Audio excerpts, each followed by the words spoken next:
നിങ്ങളുടെ ഇഷ്ട പരമ്പരകൾ എക്സ്ക്ലൂസീവായി സൺ നെക്സ്റ്റ് ആപ്പിലൂടെ തികച്ചും ഫ്രീ ആയി ഇപ്പോഴേ ആപ്പ് ഡൗൺലോഡ് ചെയ്യൂ. അല്ല, കുട്ടിയാരാണെന്ന് പറഞ്ഞില്ലല്ലോ. ഞാൻ യാമിനിയാ, ഈശ്വരമംഗലത്തെ. ഓ സോറി യാമിനി, തന്റെ നമ്പർ ഞാൻ സേവ് ചെയ്തിട്ടില്ലായിരുന്നു. അതിന് നിഖിലേട്ടൻ എന്റെ ഫോൺ നമ്പർ ചോദിച്ചില്ലല്ലോ.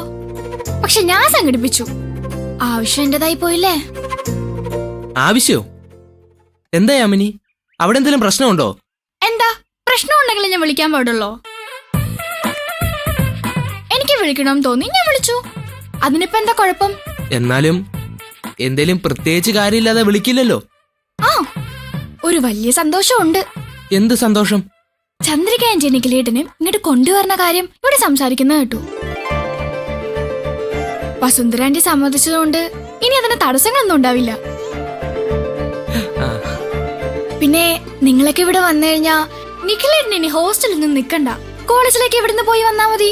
അയ്യോ, അതൊന്നും ചേച്ചി സമ്മതിക്കില്ല. ഹോസ്റ്റലിൽ നിന്നാലേ പഠിക്കാൻ പറ്റുള്ളൂ ചേച്ചിയുടെ വിശ്വാസം. നിധി ചേച്ചിയോട് ഞാൻ പറഞ്ഞോളാം. ഇയാൾ അതൊന്നും ഓർത്ത് ടെൻഷൻ അടിക്കണ്ട. നിഖിലേട്ടൻ ഇവിടെ നിന്ന് എന്നെ പഠിപ്പിക്കുന്ന് പറഞ്ഞാ അമ്മയെ സമ്മതിക്കും. എനിക്ക് വലിയ വീട്ടിൽ താമസിക്കണമെന്നൊന്നുമില്ല യാമിനി. അമ്മ ഇവിടുന്ന് രക്ഷപ്പെട്ടാ മതിനേ ഉള്ളൂ. പക്ഷെ നിഖിലേട്ടൻ ഇവിടെ തന്നെ താമസിക്കണമെന്ന് എനിക്ക് നിർബന്ധമുണ്ട്. അതെന്തിനാ? അത് പിന്നെ എനിക്ക് എന്റെ ഡൗട്ട്സ് ഒക്കെ തീർക്കാലോ. വെറുതെ ഫോൺ വിളിച്ച് ബുദ്ധിമുട്ടിക്കണ്ടല്ലോ. എന്തായാലും ചേച്ചി ഔദ്യോഗികമായി ഞങ്ങളെ വിളിക്കട്ടെ. അത് കഴിഞ്ഞിട്ട് എന്ത് വേണമെന്ന് തീരുമാനിക്കാം. തീരുമാനിക്കാൻ ഒന്നുമില്ല. ചന്ദ്രിക ആന്റിയുടെ കൂടെ നിഖിലേട്ടന് വന്നേ പറ്റൂ, ഇല്ലെങ്കിൽ ഞാൻ മടങ്ങും.